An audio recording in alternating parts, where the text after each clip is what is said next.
Kuliah di Farmasi Unpad, gua bisa katakan itu sangat tidak mudah. Hello guys, welcome to our channel. In this channel you will gain a lot of positiveness yang bisa bikin hidup lo jadi lebih berwarna dan lebih bermanfaat.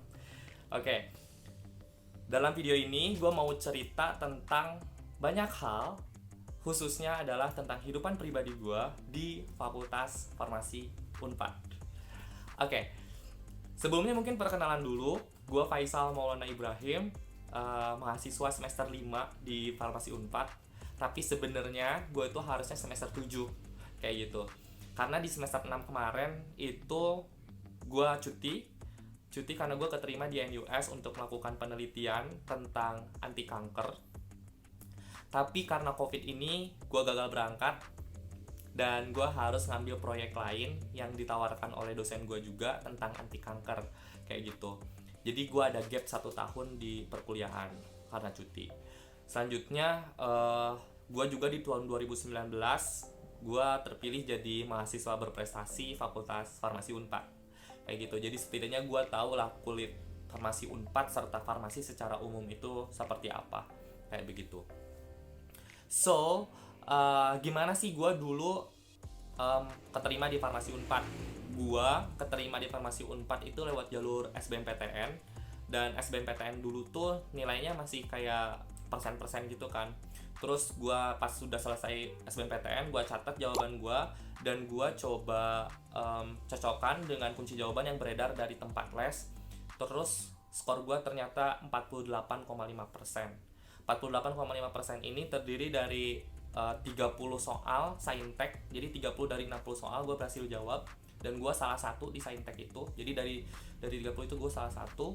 Terus untuk TKPA aman, gue bisa jawab 43, benar 43 dari 45 soal. Dan yang gue jatuh itu adalah di bahasa Indonesia dan bahasa Inggris. Gue cuma bisa jawab 1 soal dan itu betul satu-satunya itu. Jadi gue gak bisa jawab karena gue ketiduran men kayak gitu. Dan nanti mungkin ada cerita khusus mungkin untuk SBMPTN nanti kayak begitu. Selanjutnya, kenapa sih gue pilih Farmasi Unpad? Nah, gue pilih Farmasi Unpad karena gue sebelumnya itu habis riset-riset, habis penelitian, bukan penelitian sih, kayak searching aja farmasi yang ada di Indonesia itu ada di mana aja dan farmasi yang terbaik itu siapa. Dulu nggak ada pemeringkatan farmasi itu kayak apa. Dan alhasil gue mau lihat sih setiap farmasi yang ada di setiap universitas itu tuh unggul di bagian apa sih kayak gitu. Dan setelah gue search, oh ternyata kalau ITB itu tuh adalah farmasi yang unggulnya itu kayak lu gimana sih cara bikin tablet, gimana cara bikin sirup, bagaimana cara bikin spray. Pokoknya dia gak ngomongin senyawanya kayak bagaimana, tapi dia memodifikasi bentuk dari obatnya itu. Mereka jago dalam hal seperti itu. Namanya itu adalah bidang teknologi farmasi. Terus gue lihat juga UGM sama Unair, mereka itu ternyata jago di bidang herbal medicine kayak gitu. Jadi obat-obat tradisional mereka jago banget. Ya secara kan jamu itu berasal dari Jawa kayak gitu. Terus gue searching juga Farmasi Unpad, dan Farmasi Unpad ternyata unggul di bidang farmasi klinik dan farmakologi. Jadi farmasi klinik sama farmakologi itu ilmu yang tentang bagaimana obat di dalam tubuh itu bekerja. Nah, kalau kita misalnya bikin obat kanker, nah farmakologi itu dia bakal mendeskripsikan mengapa suatu senyawa itu bisa bertindak sebagai anti kanker. Selain itu farmasi klinik. Nah, Unpad tuh unggul banget di farmasi kliniknya. Kayak gitu. Jadi kalau farmasi klinik itu mirip lah kayak dokter, dimana ada pasien sakit apa, terus kita coba mendesain, menganalisis obat yang tepat untuk pasien itu, terapinya seperti apa, serta bagaimana cara penyampaian obat itu kepada pasien supaya bisa diterima dengan baik. Nah, akibat dari passion gue yang gue suka untuk ngedesain senyawa, terus gue suka juga biologi, kayak penyakit kayak begitu, mirip lah kayak dokter. Cuman kalau dokter kan bener-bener harus kayak ngafal total, jadi gue agak kurang suka gitu loh kalau kedokteran.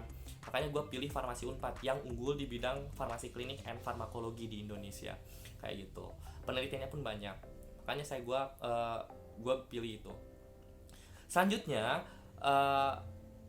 gimana sih cara masuk farmasi Unpad untuk saat ini? Karena sistemnya berbeda.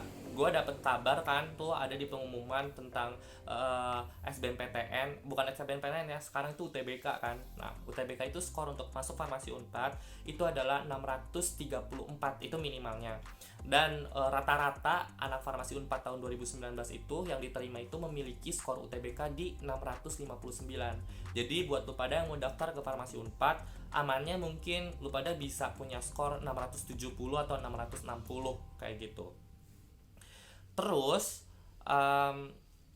gue sekarang dapat kabar Kementerian Kemenristek-Dikti, Kementerian tentang riset dan teknologi itu tuh memeringkatkan perguruan-perguruan tinggi tapi berdasarkan jurusannya. Jadi bukan hanya universitasnya aja secara general, tapi setiap jurusan pun sekarang sudah ada pemeringkatannya berdasarkan indeks penelitian di universitas tersebut. Dan for your information, farmasi Unpad sekarang itu berada di peringkat kedua di Indonesia buat bidang itu, buat penelitian dan lain sebagainya. Outputnya begitu banyak banget.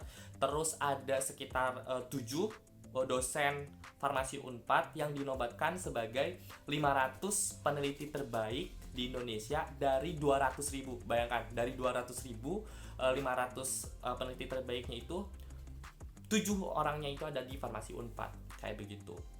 Selain itu, untuk profesornya, profesor di farmasi Unpad khususnya adalah di bagian farmakologi dan farmasi klinik, saat ini tuh ada 6 profesor, dan itu salah satu rumpun ilmu dengan profesor terbanyak di Indonesia. Bahkan di tahun ini katanya mau nambah lagi tuh profesornya, kayak begitu. Jadi udah banyak banget profesornya, sehingga gue merasa kayak pede banget gitu loh setelah belajar bareng sama profesor-profesor yang handal, kayak gitu.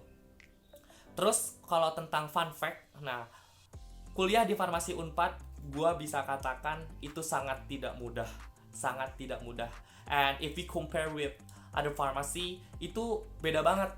Contoh, gue punya temen nih di farmasi ITB, mereka tahun pertama praktikum itu tuh sans, gak terlalu begitu hektik gitu loh, karena mereka TPB kan.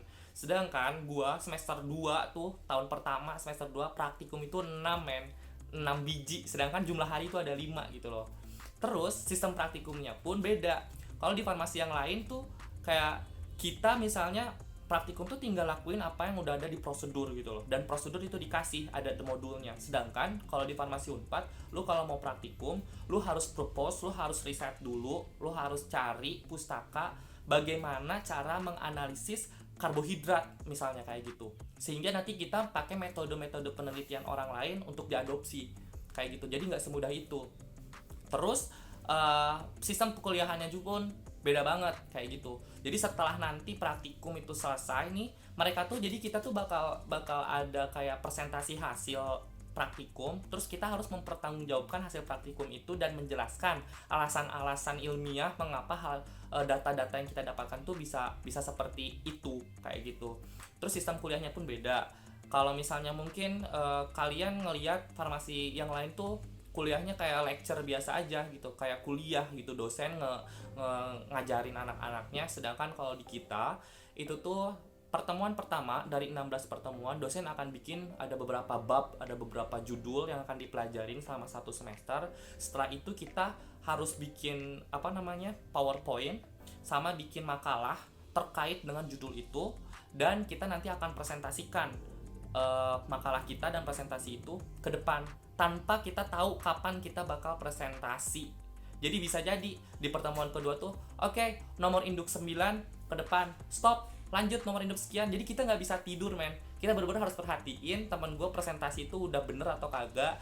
Terus gue harus lanjut di bagian yang sebelah mana, kayak gitu. Dan nanti dosen akan ngekritisi hal-hal yang udah kita presentasiin bener atau enggak gitu, atau misalnya udah masih berlaku atau tidak. Selanjutnya, hal yang gue suka di farmasi Unpad itu adalah ketika kuliah kita tuh belajar kasus. Jadi bukan hanya dikuliahkan, tapi nanti bakal ada satu kelas isinya itu cuman 15 atau misalnya 20 orang paling banyak.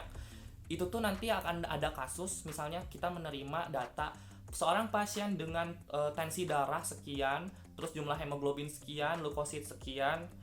Pokoknya kita harus coba kira-kira ini dia penyakitnya apa, Terus nanti kita bakal pikirin tuh obat yang tepat untuk pasien itu apa. Jadi kita harus benar-benar menganalisis data dari dokter, data hasil analisis kesehatannya, sama nanti outputnya itu adalah obat penyakitnya apa dan obatnya itu apa yang tepat, kayak gitu. Jadi mirip-mirip kayak dokter sedikit, tapi gue sangat enjoy dan gue merasa kayak bidang ilmu gue tuh begitu luas, jadi sangat beruntung aja. Jadi buat lu pada yang pengen misalnya lebih tahu lebih lanjut tentang farmasi, farmasi itu ada bidang keilmuannya ada 4 men. Ada teknologi farmasi, farmakologi dan farmasi klinik. Terus yang ketiga ada biologi farmasi tentang herbal-herbal itu. Terus yang terakhir itu adalah tentang analisis farmasi dan kimia medisinal atau farmakokimia, atau aspek kimia dalam farmasi itu benar-benar ada di departemen ini. Buat kalian pengen lebih lanjut mengetahui tentang lebih dalam tentang farmasi, bisa komen di bawah. Khususnya adalah kekhususan di bidang farmasi itu nanti bisa gue jelasin di next video. So for semuanya yang udah nonton video ini, semoga bisa tercerdaskan dan memantapkan hati buat masuk farmasi, dan juga tercerdaskan juga kalau farmasi itu nggak cuman bikin obat kayak gitu. Jadi see you in the next video. Bye bye.